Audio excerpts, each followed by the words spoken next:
Bonjour à tous, bonjour aux spectateurs et bonjour à l'équipe de YouStory. Je m'appelle Samuel Montesanti ou Oncle Sam Productions et je suis un auteur auto-édité donc chez YouStory depuis peu. Ils m'ont gracieusement demandé de faire une petite interview, je la fais avec grand plaisir. Merci à eux de m'avoir invité à le faire et encore une fois merci de m'auto-éditer. Alors on va rentrer dans le vif du sujet, donc il y a quelques questions auxquelles je vais gracieusement répondre. La première, c'est comment êtes-vous devenu auteur de romans de science-fiction? Alors, pour répondre de manière assez complète, je n'avais pas pour objectif de devenir auteur de romans de science-fiction à la base, parce qu'en fait, ce qui me passionne, c'est la création audiovisuelle dans son ensemble. Donc, c'est-à-dire que ce soit donc des projets vidéo, des projets musicaux ou effectivement des projets écrits. Et en fait, j'ai créé donc plusieurs projets qui sont imbriqués les uns dans les autres, un peu comme le Marvel Cinematic Universe en fait. Donc, ce sont des projets indépendants, mais qui sont reliés d'une manière ou d'une autre. Et pendant la création de ces projets audiovisuels, à un moment donné, je me suis dit, bah, ce qui serait bien, c'est que je puisse toucher un peu à tout. Donc, en fait, j'ai fait donc des courts-métrages, j'ai fait des web-séries, j'ai fait une saga MP3, donc un projet audio. J'ai fait un peu de composition musicale, et là, après un moment, je me suis dit, bon, bah, tant qu'à faire, on va aller faire un peu d'écriture. Et c'est là que je me suis tourné, du coup, donc, vers les romans. Alors, pourquoi la science-fiction?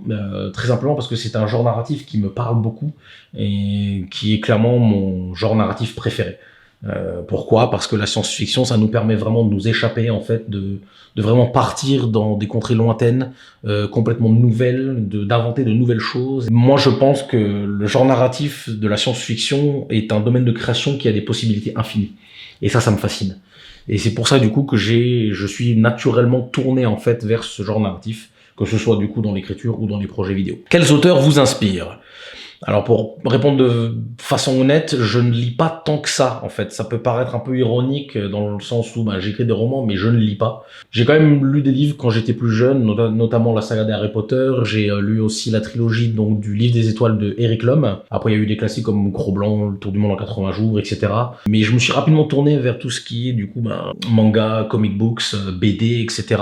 Moi je préfère plus l'image. En fait, je préfère plus associer une action à une image. C'est pour ça que j'ai un peu de mal avec tout ce qui est donc fiction audio et livres de manière générale. Je n'ai pas d'auteur particulier à lister, si ce n'est que voilà, on va dire que je suis plus inspiré par les vidéastes, ceux qui créent des films, etc., qui font des comic books, des mangas comme Kishimoto par exemple, ou Toriyama, pour ne citer que. Quel est le sujet de la saga Mon Multivers? Alors je vais essayer de répondre de manière assez claire et pour éviter de perdre tout le monde. Mon Multivers, donc, c'est en fait le deuxième acte d'une très grande histoire qui se divise en 3 actes. Donc en fait, le premier acte, qui est déjà complété, que vous pouvez retrouver sur ma chaîne YouTube Oncle Sam Productions, s'appelait Chaos Quantique et est composé donc de 2 web-séries et une saga MP3 qui pose les bases en fait de ce qu'on appelle un multivers. Donc la théorie du multivers, je pense que vous la connaissez tous. C'est une théorie qui sous-entend qu'il y a plusieurs univers parallèles au nôtre. C'est aussi quelque chose qui me passionne, donc tout ce qui est science de l'espace, les théories un peu abracadabrantes comme cela. Et donc le premier acte a posé ses bases avec plusieurs histoires qui partent vraiment dans tous les sens. Et en fait, dans la saga MP3, j'ai créé donc du coup vraiment ce multivers avec tous les univers différents qui présentent du coup des particularités. Donc par exemple, il y a un monde où il n'y a que des femmes, un monde où la nature a pris le dessus sur les hommes, un monde futuriste où du coup il y a que des cyborgs, enfin voilà, des trucs comme ça. Et l'acte 2 m'a permis en fait d'étendre chacun de ces univers avec chacun des tomes. Chaque tome va se construire sur un univers pour mener à un final en fait qui va tous les rassembler pour affronter donc du coup une menace commune qui cherche à détruire tous les multivers. Voilà, donc c'est pour éviter de trop en spoiler. Et cette finalité va mener donc à l'acte 3 qui sera composé d'autres projets dont je vais parler plus tard. Comment vous est venue l'idée de cette saga SF? Alors j'ai partiellement répondu à cette question dans celle d'avant, parce que la science-fiction, voilà, c'est une de mes grandes passions. J'avais envie de créer en fait un univers qui n'est pas centré sur un seul personnage, parce que on a souvent l'habitude d'être confronté à des franchises et à des sagas qui se concentrent donc principalement sur un personnage. Bon, il y a tout ce qu'il y a autour. Je pense notamment à Harry Potter, qui est centré sur Harry Potter, mais on développe aussi un peu Hermione, Ron, etc., etc. Mais pour moi, ça c'est du réchauffé, et j'ai voulu du coup créer un monde où il n'y a pas vraiment de personnage principal, où vraiment chaque personnage qu'on va découvrir va avoir un impact sur l'histoire en cours, que ce soit sur le court terme ou le long terme, sur l'ensemble des romans, ou sur un seul roman, ou sur une web-série, etc. Mais qu'il n'y a pas vraiment de personnage principal, parce que les événements qui se passent en fait dans ces projets-là, ils impactent tout le monde.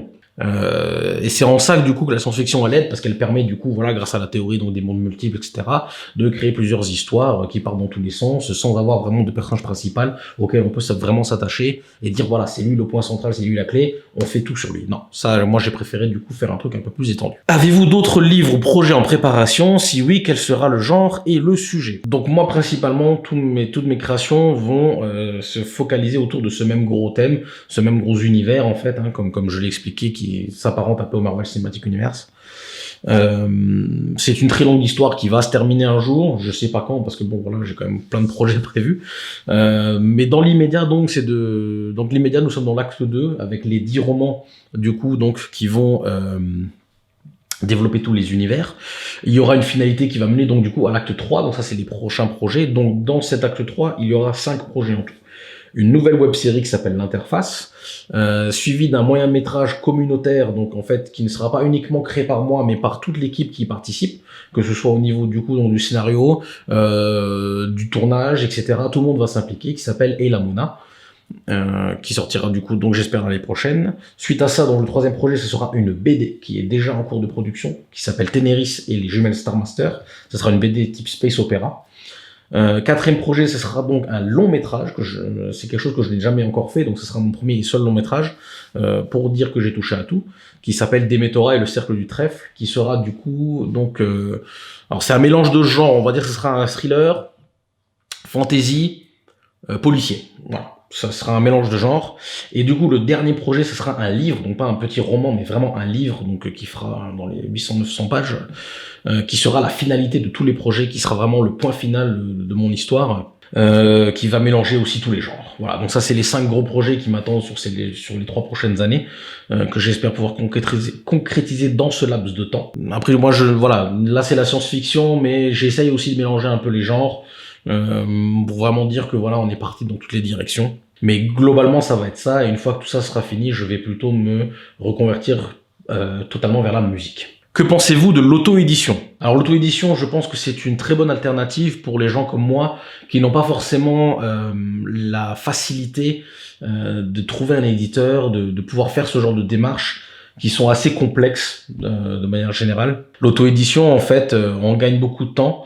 Il y a aussi la prise de risque dans le sens où la com, en fait, c'est nous qui devons la gérer, pratiquement de manière intégrale. Mais on a la satisfaction d'avoir tout fait nous-mêmes. Donc moi je pense que c'est une très bonne chose, surtout pour ceux qui veulent démarrer. Je pense que c'est un bon moyen de mettre les pieds dans le plat, comme on dit.